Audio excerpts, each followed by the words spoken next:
मैं सीमा शर्मा, कक्षा 8 गृह विज्ञान विषय की अध्यापिका आपको पाठ 2 पढ़ाने जा रही हूँ, जिसका नाम है स्वच्छता। स्वच्छता का मतलब साफ सफाई से है। तो सबसे पहले आप ये जान लीजिए स्वच्छता का क्या अभिप्राय है। व्यक्तिगत तथा पर्यावरणीय स्वच्छता का हमारे स्वास्थ्य से घनिष्ठ संबंध है। हमारा स्वास्थ्य स्वच्छता पर ही निर्भर करता है। व्यक्तिगत स्वच्छता के अंतर्गत हमारे शरीर तथा उसके अंगों की सफाई आती है। पर्यावरणीय स्वच्छता का संबंध घर, आस पड़ोस तथा सार्वजनिक स्थलों की स्वच्छता से है। यदि हम व्यक्तिगत स्वच्छता पर ध्यान देते हैं और पर्यावरणीय स्वच्छता पर ध्यान नहीं देते हैं तो ऐसी स्थिति में पर्यावरणीय वातावरण के प्रदूषित होने के कारण हमें न तो स्वच्छ जल व न स्वच्छ हवा और न ही स्वच्छ भोजन मिल पाएगा। स्वच्छता के अभाव में पर्यावरण के कीटाणु हमारे शरीर को रोगग्रस्त बना देते हैं। यदि हमारा पर्यावरण पूरी तरह से स्वच्छ है लेकिन हमारा पूरा शरीर स्वच्छ नहीं है तो कीटाणु हमारे शरीर में पैदा होकर स्वास्थ्य पर बुरा प्रभाव डालते हैं और हमारे सुखी जीवन को नष्ट कर देते हैं। इस प्रकार स्वस्थ एवं खुशहाल जीवन के लिए व्यक्तिगत स्वच्छता के साथ पर्यावरणीय स्वच्छता पर भी ध्यान देना बहुत आवश्यक है। व्यक्तिगत स्वच्छता के अंतर्गत कौन कौन सी स्वच्छता आती है? त्वचा की स्वच्छता, मुंह तथा दांतों की सफाई, आँख की सफाई, कान की सफाई, नाक की सफाई, नाखूनों की सफाई इत्यादि आती है। और पर्यावरणीय स्वच्छता के अंतर्गत कौन कौन सी स्वच्छता आएगी? घर के चारों ओर के वातावरण तथा सार्वजनिक स्थानों की स्वच्छता तथा उसके घर के आसपास के स्थानों की स्वच्छता इसके अंतर्गत आएगी। तो अब हम जान लेते हैं कि व्यक्तिगत स्वच्छता किसे कहते हैं। व्यक्तिगत स्वच्छता का हमारे जीवन में विशेष महत्व है। व्यक्तिगत स्वच्छता के अभाव में हम तरह तरह की बीमारियों से पीड़ित हो जाते हैं। इसलिए हम प्रतिदिन अपने शरीर तथा उसके विभिन्न अंगों की स्वच्छता पर ध्यान देते हैं। हमें अपने शरीर की स्वच्छता क्यों, कब और कैसे करनी चाहिए, इसके लिए आपको जानकारी दी जा रही है। व्यक्तिगत स्वच्छता में सबसे पहले आप सवेरे उठ के शौच इत्यादि कार्य करके हाथ को साबुन से या राख से धो लेते हैं। प्रतिदिन मंजन करते हैं, उसके बाद स्नान करते हैं तथा बालों की उचित देखभाल करते हैं। तो इसके अंतर्गत स्वच्छता, अंगों की स्वच्छता के अंतर्गत सबसे पहले त्वचा की स्वच्छता आती है। ये क्यों करनी चाहिए, कब करनी चाहिए और कैसे करनी चाहिए, इसको हम समझेंगे।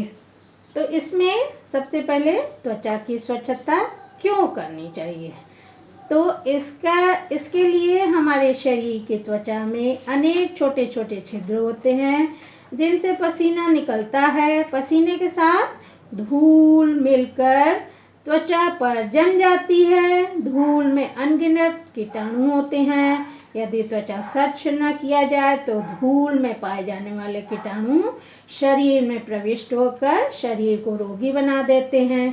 कीटाणु कैसे शरीर में प्रवेश करेंगे?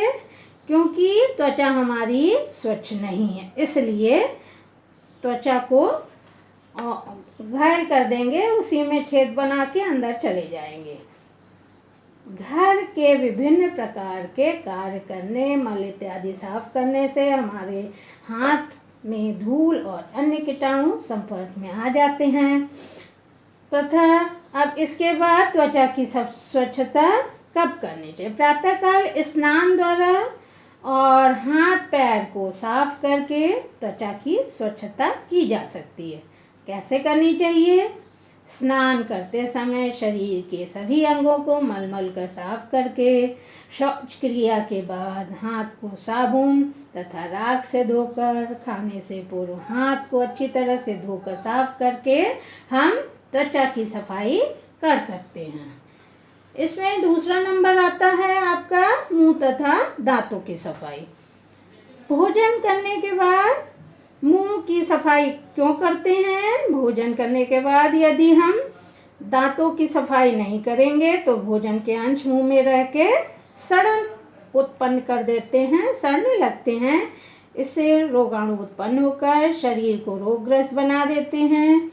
दांतों की ठीक प्रकार से सफाई न करने से उसमें पायरिया रोग हो जाता है, दांतों में दर्द होने लगती है, मुंह में मवाद और दुर्गंध आने लगती है, जिससे पास में बैठे व्यक्ति को असहज महसूस होने लगता है। मुंह तथा दांतों की सफाई कब करनी चाहिए, इसके बारे में आप जान लीजिए। प्रातःकाल उठ के सोने से पूर्व या खाने के तुरंत बाद तथा खाने के पहले मुंह तथा दांतों की अच्छी प्रकार से सफाई करें। इसके बाद कैसे करनी चाहिए मुंह तथा दांतों की सफाई, इसके ऊपर ध्यान आप दीजिए। मंजन, नीम, बबूल की ताज़ी दांतों से खाने के बाद एवं पूर्व साफ उंगली द्वारा या ब्रश द्वारा दांत को साफ करना चाहिए। इसके बाद आता है आँखों की सफाई। आँखों की सफाई क्यों करते हैं? नेत्रों में धूल के कण या वायु में उड़ते हुए कीटाणु के घुस जाने से तथा सोकर उठने के बाद आँख में लगे कीचड़ आदि गंदगी को उंगलियों से साफ करने से, गंदे हाथों तथा रुमाल से आँखों को पोंछने के कारण ये हमें असहज महसूस होते, तब हम अगर साफ कर लेंगे तब हमारी आंखें ठीक प्रकार से काम करने लगेगी, नहीं तो आंखों में कीचड़ उत्पन्न होने लगता और गड़ने लगती है। ये आंखों की सफाई कब करनी चाहिए? सोकर उठने के बाद, रात्रि में सोने से पहले आंखों को अच्छे प्रकार से धो लेना चाहिए। बाहर दूषित क्षेत्रों से घूम के लौटने के बाद आंखों को साफ व ठंडे पानी से धोना चाहिए। आंखों की सफाई कैसे करते हैं? सुबह मंजन करने के बाद तथा रात्रि में सोने से पूर्व साफ पानी से आंखों को धोकर स्वच्छ तौलिए से पोंछना चाहिए। जब लगे कि आंख में धूल आदि उड़कर आई है तब आंख को साफ पानी से अवश्य धोना चाहिए, मलना नहीं चाहिए आंखों को। इसके बाद आती है कान की सफाई। कान की सफाई क्यों करनी चाहिए? कान में मैल को साफ करने के लिए समय समय पर जांच भी करवा लेनी चाहिए।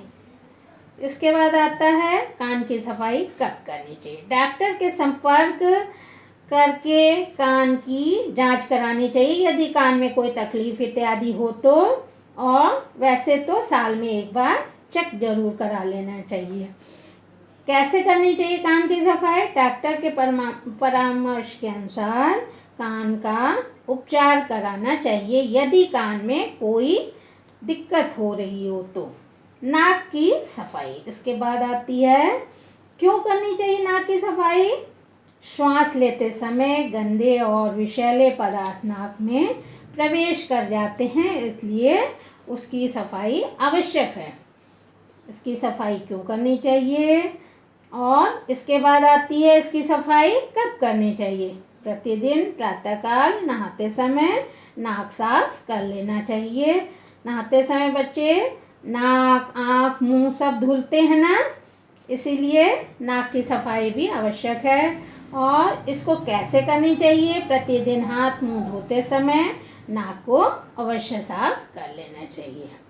इसके बाद बच्चों आता है पर्यावरणीय स्वच्छता। ये तो थी हमारी व्यक्तिगत स्वच्छता, जिसे हम लोगों ने ज्ञात कर लिया किस किस चीज़ में व्यक्तिगत स्वच्छता किन किन अंगों की जाती है। त्वचा की, मुंह की, दांतों की, आँखों की, कान की और नाक की तथा नाखूनों की स्वच्छता आती है व्यक्तिगत स्वच्छता में। इसके बाद आती है पर्यावरणीय स्वच्छता।